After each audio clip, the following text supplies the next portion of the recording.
안녕하세요. 김재훈 변호사입니다. 이번 시간에는 당신은 평안하십니까? 라는 주제로 말씀을 나누겠습니다.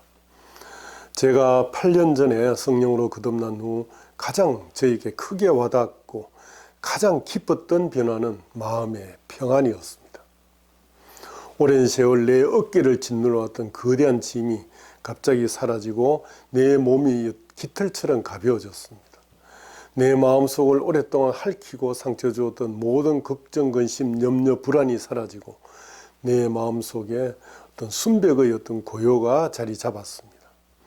그래도 삶 속에서 새로운 짐이 끝없이 생기고 파도처럼 걱정, 근심이 몰려오지만 성령님이 쳐주신 어떤 보호막에 금방 튕겨나가는 것을 느낍니다.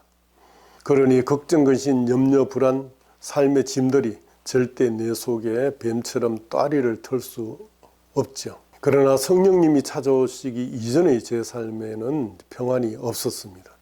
변호사로서의 업무 특성상 대부분 의뢰인들에게 평생에 걸쳐 한번 생길까 말까 한 스트레스 복합체이자 난해하고도 복잡한 법적인 분쟁을 맡아서 대가를 받고 승리를 위해서 대신 싸워주는 용병이다 보니까 성소에 대한 부담이 적지 않았습니다.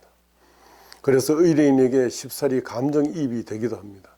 특히 형사사건의 경우 의뢰인이 구속되어 있으면 마치 내가 구속된 것 같은 불안하고 옥죄는 마음이 들고, 민사사건에서도 의뢰인과 한편이 되어서 치열하게 상대방과 싸우게 되는데, 그러다 보니까 가끔이지만 감정이 격해져서 상대방 변호사와 다투기도 하고, 심지어 판사가 정인신청 등 증거 신청을 채택해 주지 않으면 판사에게 강하게 어필하면서 감정적인 대립을 하기도 합니다.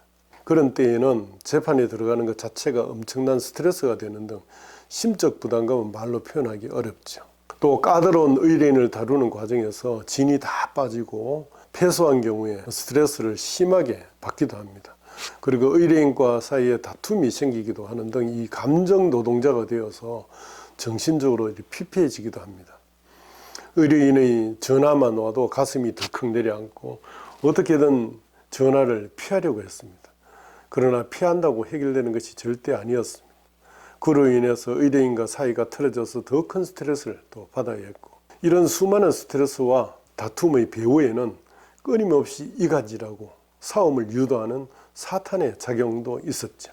그러다 보니까 보통 오후 서너 시만 되면 스트레스로 인해서 이 뒷골이 당기고 말이 잘 나오지 않는 그런 증상을 보이게 됐고, 감기라도 한번 걸리면 일주일간 입원해야 되는 등 정신적, 육체적 피로로 인해서 건강까지 해치는 등 어떤 변호사의 업무 강도를 놓고 보면 일종의 극한 직업이나 다름이 없습니다. 변호사의 업무 외적으로도 아이들 교육 문제, 부모님 부양 문제, 친인척 챙기기, 사회적으로 여러 모임, 단체의 임원을 맡아가지고 제 역할을 해야 되는 문제 등으로 거의 쉴 틈이 없었죠. 나를 돌아볼 틈이 없었고 나만을 위한 시간을 가지는 것은 거의 불가능했습니다. 이런 상황에서는 정신 바짝 차리고 정면 돌파를 해야 되는데 오히려 회피하고 도망가기 바빴습니다. 저녁마다 각종 모임을 핑계대면서 주로 술을 마시며 스트레스를 풀려고 애썼습니다. 그러나 아시다시피 술은 일시적인 도피수단이었고 그 다음날 과음으로 인한 두통과 피곤한 몸을 이끌고 그 극한 직업을 또 반복해야 했습니다. 다만 골프 라운딩을 하면서 그 시간만큼 머릿속을 리셋할 수 있어서 좋았죠. 이처럼 꾸역꾸역 극한 직업을 수행하고 있는 와중에 저는 늘 어떻게 하면 이 악순환의 고리를 끊을 수 있을까 고민하게 되면서 마음 수양이나 마음의 평안에 관한 동서양의 어떤 고전을 비롯한 수많은 책들을 탐독했습니다. 그리고 불교에도 일시적으로 심취해서 성철 스님의 자서전이나 반야신경을 읽었고, 마음의 평안을 찾아서 기도빨이 좋다는 남해 금산보리암이나 기장에 있는 해동용궁사를 찾아가서 예불을 드리기도 했습니다. 당시 천주교 신자였지만 거의 몇 년째 냉담을 하던 중이어서 아무 거리낌도 없이 불교에도 기웃거릴 수 있었습니다. 그러나 그런 노력의 열매는 잠시의 평안 정도였고, 걱정, 근심, 염려, 불안은 들불처럼 금세 나를 집어삼켰습니다. 이렇게 대책 없이 불안의 노예가 되어서 힘들게 살고 있을 때 12년 전쯤인가 갑자기 내 주변에 술꾼들이 나타나서 나를 술의 세계로 이끌었습니다. 우는 사자처럼 산길자를 이제 찾아다니는 사탄 마귀의 먹잇감이 되어서 거의 하루 걸러 하루씩 술자리에 참석했습니다. 저는 원래 술을 즐기는 편이 아니어서 술자리에 있으면 소극적으로 참석하는 정도였는데 그렇게 자주 술자리에 가다 보니까 어느 순간부터 제가 술자리의 적극적인 주체자가 되어 있었습니다. 술 취하니까 사탄 마귀가 내 귀에 대고 더 하면서 2차 3차로 몰고 갔습니다. 지금도 되돌아보면 그 당시 술 귀신에게 끌려다닌다는 것이 분명한데 술이 취해서 정신이 오락가락 했을 때조차도 그때 느낌으로 사탄이 내 코를 깨고 끌고 간다는 그런 소름 끼치는 느낌까지 느끼면서도 그렇게 행동을 했습니다. 생텍쥐 베리의 어린 왕자라는 책 잘 아시죠? 그 책에서 어린 왕자가 어떤 별에 가니까 술꾼이 있어서 물었죠. 무엇을 하고 있나요? 하니까 술꾼이 술을 마시고 있지. 어린 왕자가 술은 왜 마시나요? 라고 하니까 술꾼은 잊기 위해서지. 다시 어린 왕자가 물었죠. 무엇을 잊으려는 건가요? 하니까 술꾼은 부끄럽다는 걸 잊기 위해서라네 하고 고개를 떨구었죠. 이에 어린 왕자가 뭐가 부끄러운데요? 라고 물으니까 술꾼은 술을 마신다는 게 부끄러워 라는 말을 마치고는 다시 입을 닫아버렸고 이에 어린 왕자는 어른들은 정말이지 참 이상하구나 하고는 그 별을 떠난 그런 얘기가 있습니다. 부끄러움을 잊으려고 술을 마시는데 술을 마시는 행위가 다시 부끄러움이 되는 이런 악순환의 굴레에 빠진 어른들의 모순된 모습, 그리고 자신이 처한 문제를 해결하려는 노력을 하기보다 그 문제 속으로 도망치면서 다시 문제를 키우는 어른들의 허무한 집착을 어린 왕자의 순수한 시선으로 꼬집는 명장면이죠. 알고 보면 내 모습이 그 술꾼의 모습이었습니다. 그러다가 성령으로 거듭나기 2년 전에서야 하나님이 나를 정신 차리게 해 주셨습니다. 이 정도로 타락했으면 암이든 교통사고든 엄청난 매를 맞고 저를 돌아오게 하셨을 것 같은데 다행히 하나님께서 저를 부드럽게 건져 주셔가지고 얼마나 감사했는지. 어느 날부턴가 술자리에서도 아내와 사랑스러운 가족이 생각나고 나만 바라보고 있는 사무실 식구들의 얼굴이 떠오르면서 내가 지금 뭐하고 있지? 내가 미쳤나? 라는 생각이 정신이 번쩍 들었습니다. 선악과를 따먹은 죄를 짓고 부끄러워져서 나무 뒤에 숨은 아담에게 하나님이 아담아 내가 어디 있느냐? 라고 부르신 것처럼 술자리에 있는 나에게 재곤아 내가 지금 어디 있느냐? 라고 하셨죠. 있어야 할 곳이 있지 않고 있어서는 안 되는 곳에 가 있는 저를 책망하시는 하나님이 느껴진 겁니다. 당시 교회에 나름 열심히 출석하고는 있었지만 별 믿음이 없이 종교생활만 하던 터라서 별다른 죄책감 없이 술자리를 찾아다니던 중이었습니다. 곧 유황불로 멸망할 타락한 도성 소돔과 고모라에서 탈출함에 앞서서 그래도 미련이 남아가서 꾸물거리던 롯의 손을 잡아 강제로 이끌어내신 하나님이 제 손도 잡아서 이끌어 주셨다고 생각합니다. 그 후 2년 정도 술꾼들을 멀리하고 제 본업에 전념하면서 혼란했던 마음을 추스르고 교회에 열심히 다니면서 믿음을 키워보려고 노력했습니다. 그 이전에 탕자 같았던 삶과 비교하면 마음 상태가 한결 나아졌지만 근원적인 평안은 없었고 어느 순간 또 습관적으로 교회에 다니고 있었습니다. 그리고 목사님의 어떤 재미있고 감동적인 명강의를 들었다 하는 정도의 느낌만 남았죠. 그러던 어느 날 내가 35년을 성당과 교회에 다녔는데도 아직도 믿음이 있는지 의문이 들었고 태초에 하나님이 천지를 창조하시니라는 창세기 1장 1절조차 제대로 믿기지 않으니까 남보기에도 너무나 부끄러워졌습니다. 나름 충격이었죠. 50대 후반에 이르러서도 하나님을 제대로 모르면서 습관적으로 교회에 다니고 헌금하고 11조하고 봉사하고 있다는 생각에 너무너무 제 자신이 부끄러워지는 거였습니다. 성경 한번 제대로 읽었나? 한 명이라도 네가 전도를 해봤나? 아내와 세 아이들에게 영적 가장으로서 네가 보여준 게 뭐가 있나? 주일에도 예배 빼먹고 야외로 찜질방으로 놀러 다니기 바빴네. 등등 부끄러운 내 모습이 하나씩 떠올려졌습니다. 무엇보다도 내 신앙이 떳떳미지근해서 이것도 저것도 아니었고 교회에 한 발, 세상이라는 지뢰밭에 한 발을 둔 위태한 상황에 놓여 있음을 하나님이 깨닫게 해주셨습니다. 그때 시적절하게 목사님이 설교 시간마다 뜨뜻미지근하게 신앙생활 하지 마라. 한 발을 지뢰밭에 두지 마라. 이번 교회 수련회에 참여해서 하나님과 독대해라. 하나님과 독대해서 단판을 지어라. 하나님과 단판 지어서 인생의 판을 바꾸라. 라고 여러 번 강조를 했습니다. 제가 들으라고 이제 강조하신 말씀 같았죠. 그래서 8년 전에 제가 엄두를 내서 교회 수련회에 참여했는데 저에게 기적과 같이 성령 하나님이 찾아오시고 그날 이후 제 마음속에 항시적인 평안이 단번에 실현되었습니다.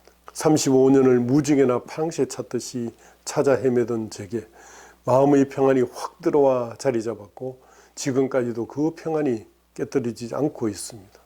그리고 하나님께 항복하면 할수록 거룩한 성화의 길로 가면 갈수록 이 평안은 더 단단해지는 것 같습니다. 처음에는 이 평안이 혹시라도 불면 날아갈까 봐 하나님이 도로 가져가실까 봐 노심초사하는 마음이 있었지만 내가 하나님께 꾸준히 항복하며 거룩으로 나아가는 삶을 사니까 백천 건물의 거대하고 튼튼한 기초같이 내 삶을 탄탄하게 이제 떠받쳐 줌을 느낍니다. 그러니 제가 살아서도 천국의 삶을 살게 해주시고 8년의 세월을 지나면서 더욱 강하고 단단하게 제 마음을 지켜주고 있습니다. 30년 가까이 변호사 업무를 해오면서 성령 받은 이후 8년간 저희 평안한 심적 상태와 그 이전 22년간 저희 불안정한 심적 상태는 천지차이입니다. 천국과 지옥으로 비교될 정도입니다. 이상 제게 성령의 은혜로 마음의 평안까지 누리고 산다는 말씀을 전해드렸습니다. 그러면 성경 속에서 평안은 어떻게 오는 걸까요? 여기서 평안은 단순히 환경이 편안하거나 문제가 없는 상태인 편안을 의미하는 게 아닙니다. 평안은 먼저 선악과를 따먹은 죄로 인해서 단절됐던 하나님과의 관계가 예수님의 십자가 지심으로 회복되면서 옵니다. 또한 평안은 과거의 잘못이나 허물에 매여있던 마음이 하나님의 용서와 수용을 확신하며 자유해지면서 옵니다. 그리고 평안은 내가 우주 속에 혼자 버려진 고아 같은 존재가 아니라 하나님의 자녀라는 소속감이 갖게 되면서 오는 존재론적 어떤 안도감에서 옵니다. 요한복음 14장 18절에서는 내가 너희를 고아와 같이 버려두지 아니하고 너희에게로 오리라고 하십니다. 마태복음 11장 28절에서 수고하고 무거운 짐진 자들아 다 내게로 오라 내가 너희를 쉬게 하리라 하신 말씀과 같이 내가 하나님을 주권자로 받아들이게 되면 내가 욕심대로 살 때 제어했던 이 무거운 짐을 다 하나님이 맡아주시고 나는 깃털처럼 가벼운 마음으로 평안을 누리면서 살 수 있게 되는 겁니다. 요한복음 14장 27절에서 평안을 너희에게 끼치노니 곧 나의 평안을 너희에게 주노라. 내가 너희에게 주는 것은 세상이 주는 것과 같지 아니하리라.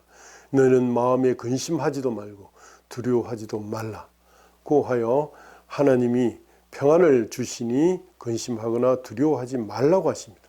우리가 잘 아는 빌립보서 4장 6절 7절에서도 아무것도 염려하지 말고 다만 모든 일에 기도와 간구로 너희 구할 것을 감사함으로 하나님께 아뢰라.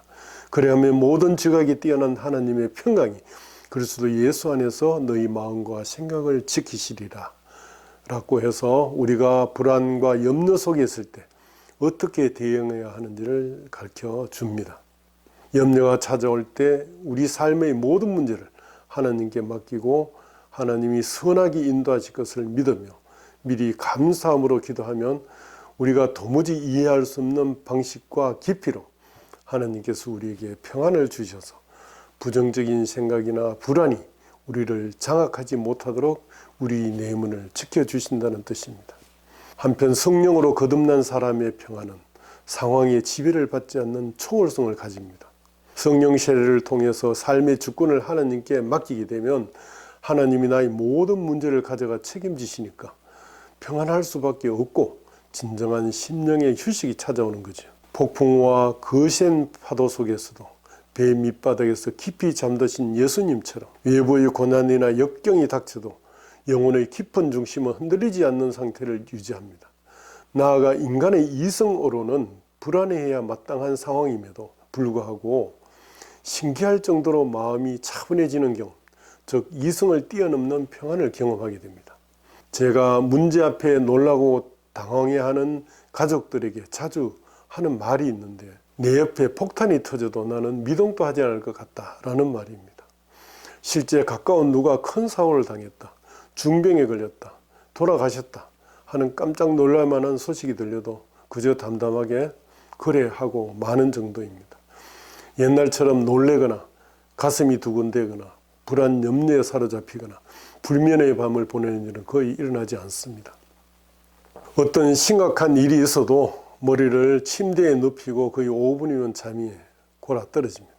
과거에는 악몽을 많이 꿨지만 최근 몇 년간 악몽을 꿔본 기억이 별로 없습니다. 가다가도 혹시 누가 나를 해치지 않을까? 길을 달리던 차가 나를 덮치면 어떻게 하지? 여행 갈 때 타고 가는 차나 비행기가 사고가 나지 않을까? 이런 생각도 거의 들지 않습니다. 왜냐하면 하나님이 천사를 보내서 나를 지켜주신다는 확신이 있기 때문이죠. 세상에 무서운 것, 두려운 것, 부러운 것이 없는데 마음이 평안하지 않는 게 도리어 이상하지 않나요? 결론적으로 세상의 평안은 환경에 좌우되지만 크리스천의 평안은 성령 하나님과 함께할 때 열매 맺어지는 것 같습니다. 즉 크리스찬의 평안은 내가 열심히 마음을 갈고 닦는 수행을 할 때나 경제적, 사회적, 환경적 여건이 조성되었을 때 오는 게 아니라 평강의 왕이신 예수님, 성령님 자체로부터 흘러나오는 선물입니다. 오늘도 걱정, 근심, 염려로 불안한 하루를 보내고 계신가요? 그러면 성령 하나님을 만나십시오. 하나님께 100% 항복하십시오. 그리고 담대히 성화의 길을 걸어가십시오. 곧 당신의 마음이 평안해지고 살아서도 천국을 느끼며 살게 될 것입니다. 감사합니다.